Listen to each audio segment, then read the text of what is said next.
The deep डाईव्हच्या या नव्या आणि सखोल प्रवासात खूप खूप स्वागत आहे. हा आपला असा कार्यक्रम आहे जिथे आपण उपलब्ध असलेल्या माहितीच्या अथांग महासागरातून आणि वेगवेगळ्या स्रोतांमधनं सर्वात महत्त्वाच्या गोष्टी शोधून काढतो. नक्कीच. आणि बऱ्याचदा या गोष्टी आपल्याला पूर्णपणे आश्चर्यचकित करणाऱ्या असतात. हो ना, म्हणजे आजकालच्या ह्या माहितीच्या आणि नोटिफिकेशन्सच्या गर्दीत खऱ्या अर्थाने काय महत्त्वाचे आहे हे शोधणे खूपच कठीण झाले आहे. अगदी बरोबर. म्हणूनच विविध स्रोतांचे विश्लेषण करून वेल इन्फॉर्म्ड राहण्याचा हा एक उत्तम मार्ग आपण इथे शोधत असतो. आजच्या चर्चेचा विषय एका अशा गैरसमजावर प्रहार करणारा आहे जो आपल्या समाजात खूप खोलवर रुजलेला आहे. म्हणजे तो गैरसमज की यश हे केवळ नशिबावर अवलंबून असते. एक्झॅक्टली. यश हे केवळ नशिबावर अवलंबून असते किंवा ते काही ठराविक लोकांनाच जन्मतः मिळते असा तो गैरसमज आहे. तर आजचे मुख्य ध्येय हे आहे की या स्रोतांच्या मदतीने हा गैरसमज मुळासकट दूर करणे. आणि हे आपण हजारो वर्षांपूर्वी लिहिल्या गेलेल्या एका प्राचीन साहित्याच्या आधारे करणार आहोत. हो. आपण आज धम्मपद या जगभरात नावाजलेल्या प्राचीन बौद्ध ग्रंथावर चर्चा करणार आहोत. पण आपण याकडे केवळ एक धार्मिक पुस्तक म्हणून पाहणार नाही आहोत. नाही, अजिबात नाही. आपण याला एक अत्यंत प्रगत प्रोडक्टिव्हिटी मॅन्युअल किंवा मानवी मानसशास्त्राचा अभ्यास म्हणून पाहणार आहोत. अगदी बरोबर. आधुनिक जगातील कोणतेही शिखर गाठण्यासाठी यातले नियम कसे लागू पडतात हे आपण सविस्तर समजून घेऊया. ठीक आहे, आपण हे सविस्तर समजून घेऊया. आजच्या या विषयाची निवड खरं तर खूप रंजक आहे, कारण जेव्हा आपण धम्मपद असं शब्द ऐकतो तेव्हा साहजिकच डोळ्यांसमोर एक अत्यंत शांत, विरक्त आणि संन्यासी जीवनशैली उभी राहते. हो, एक टिपिकल इमेज असते आपल्या मेंदूत. अगदी. पण जर आपण या ग्रंथाचा आणि त्यात मांडलेल्या यशाच्या सूत्रांचा सखोल अभ्यास केला तर लक्षात येते की हा ग्रंथ अत्यंत व्यावहारिक आहे, म्हणजे प्रॅक्टिकल आहे. आपण अनेकदा पाहतो की लोक यशाला एक अचानक मिळणारी लॉटरी समजतात, पण उपलब्ध स्रोतांमधील विश्लेषण अगदी स्पष्टपणे सांगते की यश ही अचानक मिळणारी गोष्ट अजिबात नाहीये. म्हणजे ती एक प्रदीर्घ प्रक्रिया आहे. हो, ते एका जाणीवपूर्वक केलेल्या प्रक्रियेचं फळ आहे. आणि या प्रक्रियेचा सर्वात मजबूत पाया म्हणजे शिस्त आणि सजगता. धम्मपदात या सजगतेला अप्पमाद असा एक अत्यंत सुंदर आणि अर्थपूर्ण शब्द वापरला आहे. अप्पमाद. हा शब्द खूपच लक्षवेधी आहे, कारण जर आपण आजच्या धावपळीच्या जीवनाकडे पाहिले तर एक गोष्ट प्रकर्षाने जाणवते की मानवी मेंदू बऱ्याचदा ऑटो पायलट मोडवर असतो. हो, सतत कसला तरी विचार चालू असतो. अगदी. आधुनिक न्यूरोसायन्समध्ये याला डिफॉल्ट मोड नेटवर्क असेही म्हणतात. आपण काम करत असतो, चालत असतो, अगदी गाड्या चालवत असतो, पण आपले लक्ष कुठेतरी भूतकाळात किंवा भविष्यात अडकलेले असते. शारीरिकदृष्ट्या तिथे असूनही मानसिकदृष्ट्या अनुपस्थित असणे. एक्झॅक्टली. ही आजची सर्वात मोठी समस्या बनली आहे. तर या पार्श्वभूमीवर हा अप्पमाद नक्की काय सांगतो आणि तो या ऑटो पायलट मोडला कसा छेद देतो हे समजून घेणं खूप गरजेचं आहे. नक्कीच. या प्रश्नाचं उत्तर धम्मपदातील एका संपूर्ण प्रकरणात दडलेले आहे, ज्याला अप्पमाद वग्गो असे म्हटले जाते.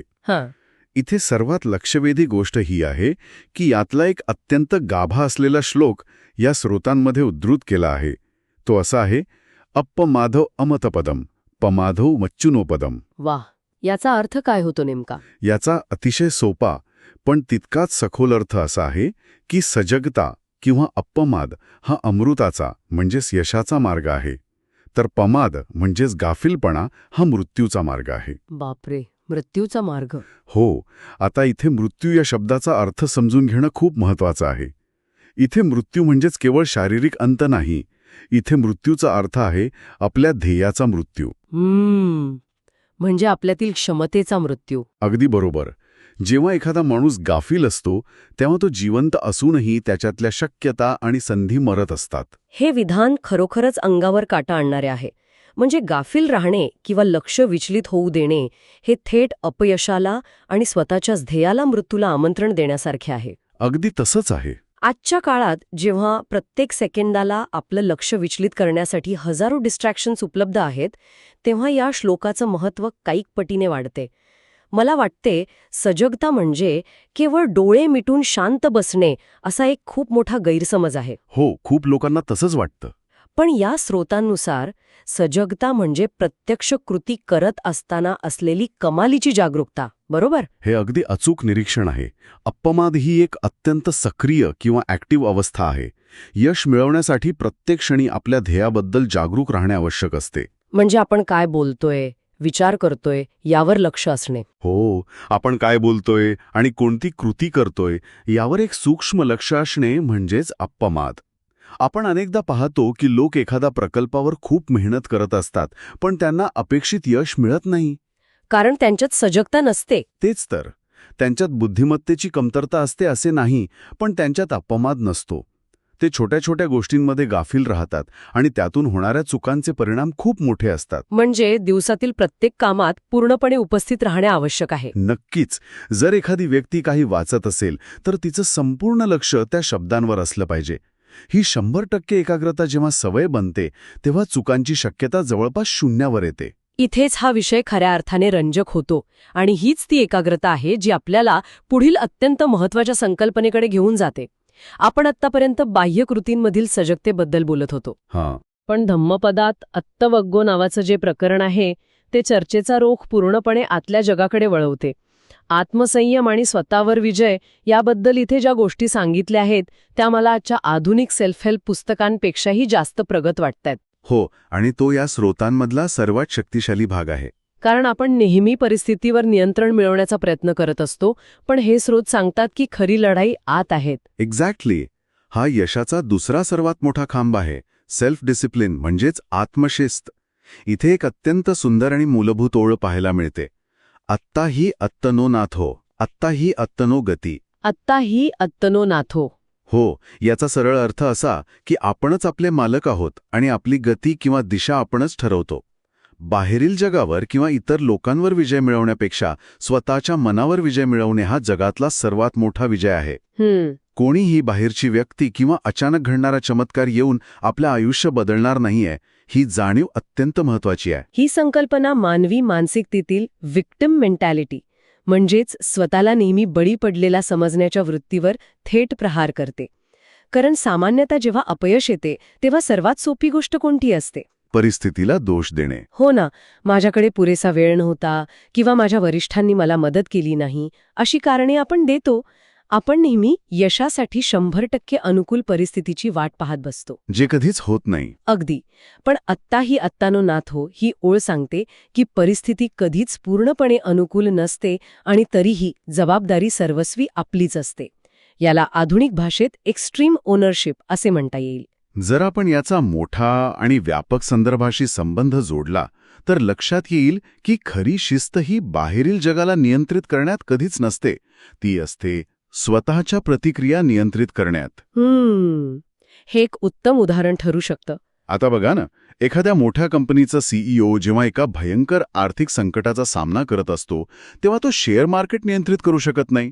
साहजिकच आहे. पण त्या संकटाच्या वेळी शांत राहून योग्य निर्णय घेण्याची स्वतःची क्षमता तो नक्कीच नियंत्रित करू शकतो. आणि गंमत म्हणजे या मोठ्या निर्णयांची सुरुवात अत्यंत छोट्या सवयींमधून होते. होय, आणि म्हणूनच मायक्रो हॅबिट्स किंवा छोट्या सवयींवर आपण नेहमी चर्चा करतो. जसे की सकाळी अलार्म वाजल्यावर स्नूज बटन न दाबता लगेच उठणे. ही खूप क्षुल्लक गोष्ट वाटते, पण ती तशी नसते. अगदी. जर आपण या कृतीचे मानसशास्त्रीय विश्लेषण केले तर तो दिवसातला पहिला स्वतःवर मिळवलेला विजय असतो. जर एखादी व्यक्ती स्वतःच्या झोपेच्या मोहावर नियंत्रण मिळवू शकत नसेल तर ती व्यक्ती मोठ्या दाबाला कशी सामोरी जाईल? बरोबर. आजकालच्या जगात सर्वात मोठी शिस्त कोणती असेल तर ती म्हणजे लक्ष विचलित करणाऱ्या गोष्टींना ठामपणे नाही म्हणायला शिकणे. नाही म्हणण्याची ही ताकद खरोखरच अफाट असते. जेव्हा एखाद्या चुकीच्या सवयीला किंवा वेळेचा अपव्यय करणाऱ्या गोष्टीला नाही म्हटले जाते तेव्हा नकळतपणे मूळ ध्येयाला हो म्हटले जाते. हा विचार खूपच छान आहे. स्वतःचे नियम स्वतः बनवणे आणि कोणत्याही परिस्थितीत त्या नियमांशी तडजोड न करणे हेच खरे स्वतःचे मालक होणे आहे. जेव्हा आंतरिक दिशा निश्चित असते तेव्हा बाहेरचे अडथळे प्रगतीचा वेग रोखू शकत नाहीत. तर ह्या सगळ्याचा नेमका अर्थ काय होतो? म्हणजे हे सर्व ऐकायला खूप प्रेरणादायी वाटते. आपण सजगतेबद्दल बोललो आणि स्वतःवर मिळवायच्या विजयाबद्दलही बोललो. पण फक्त विचार करून प्रत्यक्ष काम पूर्ण होत नाही. जेव्हा प्रत्यक्ष मैदानात उतरून काम करायची वेळ येते तेव्हा ही प्रक्रिया कशी काम करते याच्या काही व्यावहारिक पायऱ्या या ग्रंथात दिल्या आहेत का? या प्रश्नाचं उत्तर अतिशय सुस्पष्टपणे या स्रोतांमध्ये दिलेले आहे. धम्मपदानुसार यशाची प्रत्यक्ष प्रक्रिया ही 3 मुख्य टप्प्यांमध्ये विभागलेली आहे. ओके, 3 टप्पे. हो, हे 3 टप्पे केवळ तत्वज्ञान नसून तो एक कृती आराखडा आहे. यातला पहिला टप्पा आहे उठानवंतो. उठानवंतो याचा अर्थ आहे सतत प्रयत्नशील राहणे, उद्यमशील राहणे किंवा कोणत्याही प्रकारचा आळस झटकून कामाला लागणे. या शब्दाचा संदर्भ मला भौतिक शास्त्रातील ॲक्टिव्हेशन एनर्जी या संकल्पनेशी जोडता येईल असे वाटते. कोणतीही गोष्ट सुरू करण्यासाठी सुरुवातीला जी सर्वाधिक ऊर्जा लागते तीच ऊर्जा आळस झटकण्यासाठी लागते. अगदी बरोबर. आपण अनेकदा पाहतो की लोकांकडे अप्रतिम कल्पना असतात पण ते परफेक्ट वेळेची वाट पाहत बसतात. या परफेक्शनिझमच्या नादात सुरुवातच होत नाही. तोच तर मोठा अडथळा आहे. उठानावंतो आपल्याला शिकवतो की सुरुवात करणे सर्वात महत्वाचे आहे. जो उठून उभा राहतो आणि कृती करायला सुरुवात करतो तो यशाच्या मार्गावर पहिले पाऊल टाकतो. म्हणजे आळस झटकून कामाला लागणे.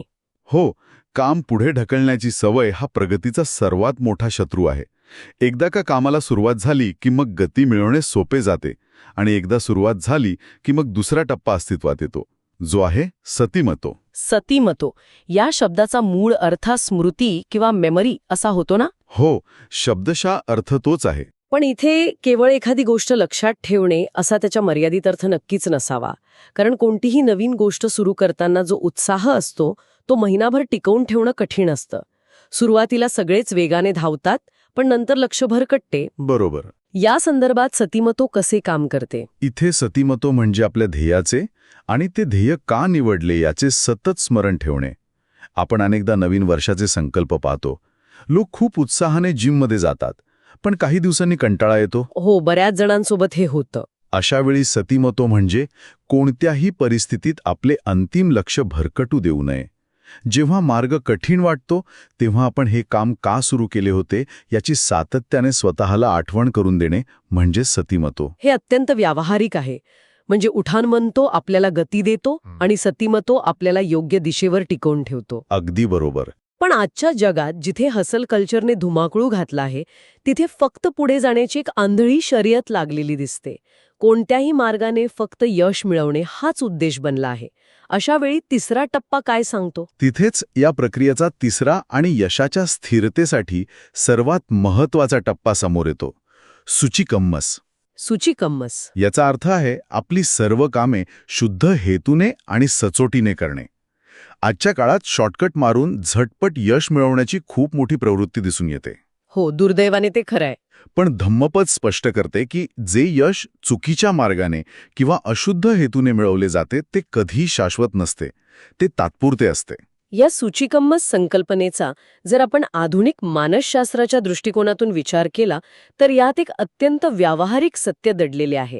जेव्हा एखादे काम चुकीच्या मार्गाने किंवा खोटे बोलून केले जाते तेव्हा ते लपवण्यासाठी मेंदूला प्रचंड ऊर्जा खर्च करावी लागते. एक्झॅक्टली. याला कॉग्निटिव्ह लोड म्हणतात. सतत स्वतःचा बचाव करण्याची भीती माणसाची मानसिक शांतता हिरावून घेते आणि अशा अस्थिर मनस्थितीत मिळवलेले यश टिकवणे जवळपास अशक्य असते. त्यामुळे शुद्ध हेतूने काम करणे यशाच्या शाश्वततेसाठी आवश्यक आहे. या विश्लेषणाशी मी पूर्णपणे सहमत आहे. सूचिकम्मसमुळे मनाला जी पारदर्शकता मिळते तीच खऱ्या यशाची गुरुकिल्ली आहे. म्हणजे हे तिन्ही टप्पे एकमेकांशी जोडलेले आहेत ना? हो. उठानवंतूने सुरुवात होते, सतीमत्तूने कृती योग्य मार्गावर राहते आणि सूचिकम्मसमुळे ते यश दीर्घकाळ टिकून राहते. या सर्व संकल्पना समजून घेत असताना आपल्या उपलब्ध स्रोतांमध्ये एका अत्यंत प्रभावी दृश्याची किंवा व्हिज्युअल मेटाफरची चर्चा केली गेली आहे. हे दृश्य डोळ्यांसमोर उभे करणं खूप गरजेचं आहे. हो, ते दृश्य खूपच बोलकं आहे. कल्पना करा, एका बाजूला अत्यंत शांत अवस्थेत ध्यानस्थ बुद्ध आहेत. त्यांच्या चेहऱ्यावर कोणतीही भीती नाही किंवा भविष्याची चिंता नाही. आणि त्याच चित्राच्या दुसऱ्या बाजूला एक व्यक्ती उंच आणि खडतर डोंगराच्या शिखरावर अथक परिश्रमाने चढाई करत आहे. आणि पार्श्वभूमीला सूर्योदय आहे. हो, सूर्योदयाची अतिशय विलोभनीय सोनेरी किरणे पसरली आहेत. हे दृश्य ऐकायला जेवढं सुंदर वाटतं तेवढाच त्याचा अर्थही खूप सखोल आहे. पण इथे एक संशयवादी प्रश्न उभा राहतो. एकीकडे टोकाची शांती आणि दुसरीकडे टोकाची धडपड, हे विरोधाभासे वाटत नाही का? वरवर पाहता तसं वाटू शकतं. कॉर्पोरेट जगात किंवा व्यवसायात जर कोणी इतके शांत राहिले तर लोक त्याला तुडवून पुढे जाणार नाहीत का? हा प्रश्न अत्यंत रास्त आहे आणि अनेकदा याच गैरसमजामुळे लोक शांततेला कमकुवतपणा समजतात. पण हे दृश्य धम्मपदातील यशाच्या सूत्राचे अचूक आणि जिवंत उदाहरण आहे. कसं काय?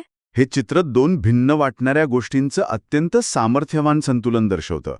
ध्यानात बसलेले बुद्ध हे आतून असलेल्या शांततेचे आणि अप्पामादचे प्रतीक आहेत, तर ती डोंगरावर चढाई करणारी व्यक्ती ही बाह्य जगातील महत्वाकांक्षेचे आणि उठाणवणंतीचे प्रतीक आहे. म्हणजे आतून शांत आणि बाहेरून ऍक्टिव्ह. अगदी. जेव्हा एखादी व्यक्ती आतून पूर्णपणे शांत आणि सजग असते तेव्हा तिची निर्णय क्षमता सर्वोच्च पातळीवर असते. बाह्य जगातील चढाई कितीही खडतर असली तरी आंतरिक शांततेमुळे अनावश्यक ऊर्जेचा ऱ्हास होत नाही. वाव, हे स्पष्टीकरण खरोखरच अप्रतिम आहे. म्हणजे आतून पूर्ण शांतता आणि बाहेरून पूर्ण ऊर्जा. हाय एनर्जी, लो फ्रिक्शन असे याला म्हणता येईल. आपण पाहिलेल्या सूत्रांमध्ये एका ओळीचा संदर्भ होता, बुद्धांचा यशाचा मार्ग, जो 99% लोक विसरले आहेत. हो, तो संदर्भ इथे अगदी चपखल बसतो. या ओळीचा खरा अर्थ आता उलगडत आहे. आजकाल सगळेजण ती डोंगराची चढाई तर करत आहेत, पण आतून असलेली ती शांतता कुठेतरी पूर्णपणे हरवली आहे. म्हणूनच यश मिळाले तरीही तणाव आणि बर्नआउट यांसारख्या समस्या वाढत आहेत. बाह्य जगात जिंकूनही लोक आतून हरलेले असतात. आणि म्हणूनच या दृश्यातील तो सूर्योदय इतका महत्वाचा आहे. तो खऱ्या प्रबोधनाचं प्रतीक आहे. जेव्हा आतल्या शिस्तीचा आणि बाहेरच्या परिश्रमाचा संगम होतो तेव्हा आयुष्यात खऱ्या यशाचा सूर्योदय होतो. हे खूपच प्रेरणादायी आहे. हां, तो मार्ग आहे जो प्राचीन काळी अत्यंत वैज्ञानिक पद्धतीने शोधला गेला होता, पण आजच्या आधुनिक जगात बहुतांश लोक तो विसरून गेले आहेत. हे संतुलन साधणे म्हणजेच खऱ्या अर्थाने यशस्वी होणे. ही संपूर्ण चर्चा खरोखरच डोळे उघडणारी आणि विचार करायला लावणारी ठरली आहे. आपण आजच्या या सखोल चर्चेच्या अगदी शेवटच्या टप्प्यावर आलो आहोत. आज आपण हे सविस्तर समजून घेतले की यश ही कोणतीही जादूची कांडी नाहीये. अजिबात नाही. यश हे पूर्णपणे आंतरिक शिस्तीवर आणि प्रत्येक क्षणाच्या सजगतेवर अवलंबून असते. बाहेरील परिस्थितीला दोष देण्यापेक्षा स्वतःच्या सवयींवर विजय मिळवणे ही पहिली पायरी आहे. आणि आळस सोडून प्रयत्न करणे हे नियम आजही तितकेच प्रभावी आहेत. या सर्व चर्चेवरून जाता जाता एक अतिशय महत्वाचा आणि मनाला भिडणारा प्रश्न निर्माण होतो, आणि मला वाटते हा मुद्दा प्रत्येकाने स्वतःच्या मनात घोळवण्यासारखा आहे. कोणता प्रश्न? जर हजारो वर्षांपूर्वी लिहिल्या गेलेल्या या साहित्यामध्ये आजच्या आधुनिक काळातील उत्पादकता आणि यशाचं अचूक सूत्र इतक्या स्पष्टपणे मांडले असेल, तर आजच्या या अत्यंत गुंतागुंतीच्या जगातील अजून किती जटिल समस्यांची उत्तरे या अशा प्राचीन ग्रंथांमध्ये दडलेली असतील? हा प्रश्न खरोखरच विचार करायला लावणार आहे. आपण अनेकदा आधुनिक विज्ञानात प्रत्येक समस्येचं उत्तर शोधत असतो, पण या आधुनिक अहंकारामुळे आपण काळाच्या कसोटीवर उतरलेल्या आणि आपल्यासाठीच लिहून ठेवलेल्या या प्रचंड ज्ञानभंडाराकडे दुर्लक्ष तर करत नाही आहोत ना? हा खरोखरच चक्रावून टाकणारा प्रश्न आहे. कदाचित आपल्या आजच्या काळातील सर्वात मोठ्या समस्यांची उत्तरे कोणत्याही नवीन ॲपमध्ये नसून हजारो वर्षांपासून धूळ खात पडलेल्या या पानांमध्ये अतिशय शांतपणे आपली वाट पाहत आहेत. याच एका अत्यंत महत्त्वाच्या मुद्द्यावर आपण आजचा हा सखोल प्रवास थांबवणार आहोत. या सूत्रांवर नक्की विचार करा. पुन्हा भेटूया अशाच एका नवीन आणि रंजक प्रवासात.